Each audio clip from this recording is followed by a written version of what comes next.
After years of convincing myself I didn't need an Apple TV in my living room, I got a 5th generation Apple TV 4K recently. Before now, I was using a cheap Android TV that, still works. A couple of things made me decide to finally get an Apple TV. Number one, AirPlay. I download lots of multimedia content on my iPad Pro, and the truth is, sometimes I wish I could simply watch this on my Samsung Smart TV without necessarily plugging in a USB drive. Casting to a smart TV on Android is a lot easier. On iOS, you need an Apple TV. And the second reason is the convenience of picking up a movie or a TV show exactly where you left off on your other Apple devices. That's one of the beauties of the Apple ecosystem. But is Apple TV 4K worth the price tag? First, I should let you know that I'm doing this review from the perspective of someone coming from a cheap Android TV box. It's not like I'm upgrading from Apple TV 4th generation. This is my first Apple TV. When I unboxed it, I saw everything I expected: a power cable, a serial remote, a lightning cable to charge the remote, setup guide, stickers, but there is absolutely no HDMI cable. Well, I want to believe this is the only TV box in the world that doesn't come with an HDMI cable. Classic Apple style. Apart from a power supply port, the TV box has just an HDMI port and a gigabit Ethernet port. If you're hoping you will be able to plug in your flash drive to play some local movies, Apple TV is not what you're looking for. I kind of like the serial remote though. A thumb-sized touch interface definitely makes navigation easy from my experience, and to be honest, it's the best remote I've ever held. And you get one more device to talk to. Show the latest episode of The Good Doctor. Setting up Apple TV was pretty easy and intuitive. If you have an iPhone, you can finish the setup with your iPhone by bringing it close to the streamer box. And even though I live in Nigeria, almost all my devices use the US region in the settings. This is because the best apps and services are exclusive to the United States. So as to access the best content available and actually make this thing useful, I'm setting the region to the US for now. Maybe I'll decide to use my actual region to see what it has to offer.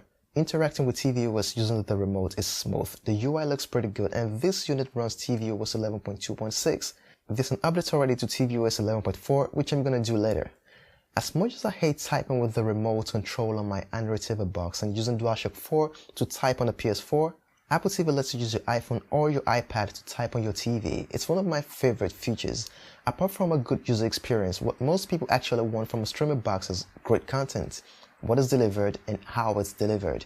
When it was launched, Apple TV 4K supported 4K HDR content, but one thing was missing: Dolby Atmos. Apple has already announced this is coming to tvOS 12, which is about a couple of months away, and that will make Apple TV 4K the first streaming box to have both Dolby Vision and Dolby Atmos.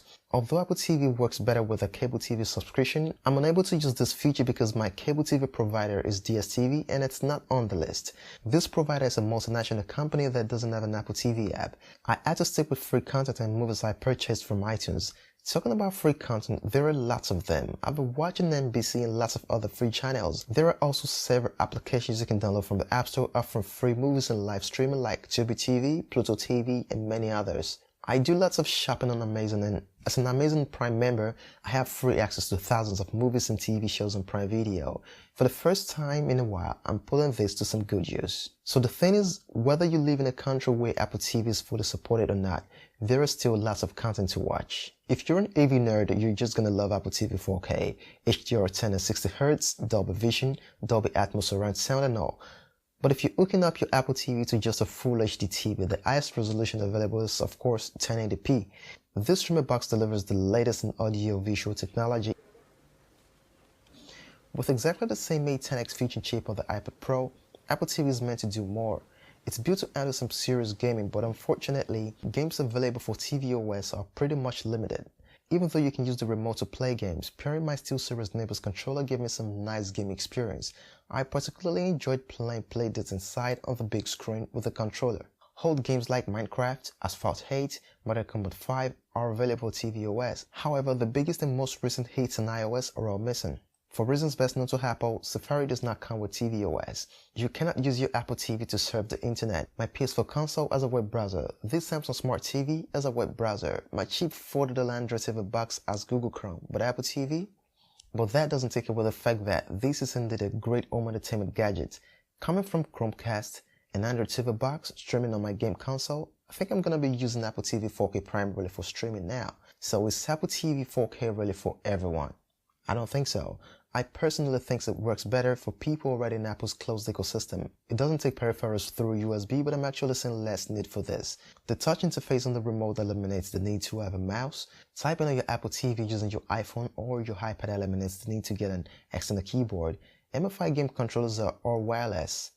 Want to play local movies on your MacBook? You can use AirPlay. No need to copy files around using the flash drive.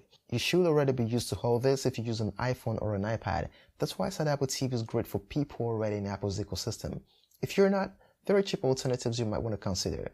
That's my review of Apple TV 4K. If you like this video, I hope you hit the subscribe button and I'll see you in the next video. Stay safe.